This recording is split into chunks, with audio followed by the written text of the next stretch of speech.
Hello and welcome to today's Open Heavens devotion, written by our Father in the Lord, Pastor Adeboye. Today is Friday, the 26th of January 2024. Topic: What is God's temple? Part 3. Memory verse. And thither you shall bring your burnt offerings, and your sacrifices, and your tithes, and heave offerings of your hand, and your vows, and your freewill offerings, and the firstlings of your herds and of your flocks. Deuteronomy 12:6. Our Bible reading is from Deuteronomy 12:5-6. But unto the place which the Lord your God shall choose out of all your tribes to put his name there, even unto his habitation shall ye seek, and thither thou shalt come, and thither ye shall bring your burnt offerings, and your sacrifices, and your tithes, and heave offerings of your hand, and your vows, and your freewill offerings, and the firstlings of your herds and of your flocks. The message: beyond being the house of prayer and healing, God's temple is also the house of sacrifice. Anyone who wants to sacrifice anything has to take his sacrifice to a designated place. In Yoruba land, where I come from, when they want to sacrifice to the devil, they take the sacrifice to the crossroad.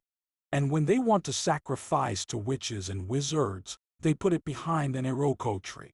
For us who give sacrifices to the Most High God, he said in 2 Chronicles 7:12 that he has chosen his temple as the place where he will accept our sacrifices. Furthermore, Deuteronomy 16:16 says that you should not come empty-handed when you are coming to the temple of God, because he wants to accept your sacrifice. A friend of mine used to say whenever he was taking offerings, "If you have none, borrow from your neighbor so that when the basket is going round, God will see you putting something in." Then he would add, "It will not be long before you too will lend to others." God takes giving a sacrifice in his temple so seriously that he always observes what people drop in the offering basket.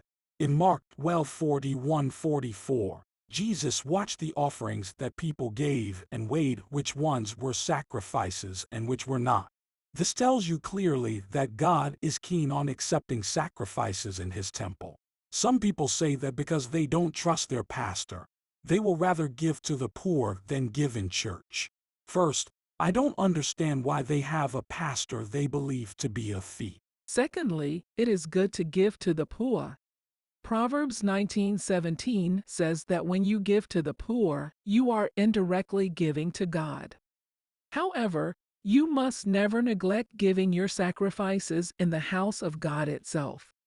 If somebody says he likes me and gives my children money whenever he sees them by the roadside, but he refuses to give when he sees that there is a need in my family, despite knowing the way to my house and having money to give, I will begin to suspect such a fellow.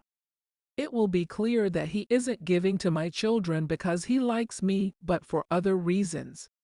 This might be because he just wants to be seen in public as a giver, or that he wants to gain some undue influence over my children.